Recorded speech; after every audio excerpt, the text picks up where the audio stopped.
এবছর রথযাত্রার দিন সারা দিন ধরেই কিন্তু টিপটিপ করে বৃষ্টি চলেছে। অন্য কোথাও হয়েছে কিনা জানি না, তবে আমাদের কাটোয়াতে কিন্তু সারাদিনই পুষ্প বৃষ্টি চলেছে। এটা কিন্তু শুভ ইঙ্গিত মানা হয়। তো ছেলেকে বললাম, বাবা রথ দেখতে তো যাব, তোমাকে দুদিন আগেই বলে রেখেছি, সেই মতো ওর বায়না করছে, নাচানাচি করছে, কিন্তু সারাদিন যেহেতু বৃষ্টি হচ্ছে ভাবলাম ওকে নিয়ে আর বেরোবো না। এর কারণ হলো দুদিন আগেই ওর জ্বর ছিল।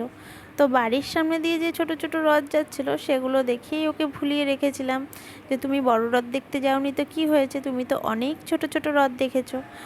তো দিনের বেলাটা তো মোটামুটি কেটেই গেল, যেই সন্ধ্যা হয়েছে ওর এবার কান্নাকাটি বায়না শুরু, মা আমি রথ দেখতে যাবই। আসল কথা রথ দেখা আর কলা বেচা দুটোই হবে, তার মানে হচ্ছে ঘুরতে গেলে একটু খাওয়া দাওয়া কেনাকাটা হবে, ওইটাই আর কি, ওইটুকুই আবদার। তারপর ওকে নিয়ে একটু বেরিয়ে পড়লাম, আরও কয়েকটা ছোট ছোট রথ দেখে বড় রথটা দেখেই ভাবলাম বাড়ি যাব, কিন্তু আবারও বৃষ্টি নেমে গেল। তাই চলে আসলাম বাড়িতে। বাড়ি এসে তারপর চলে গেছিলাম পাশের এক দাদার দোকানে, ওখানে রথযাত্রা উপলক্ষে হালখাতা ছিল, হালখাতা করে বাড়ি আসলাম।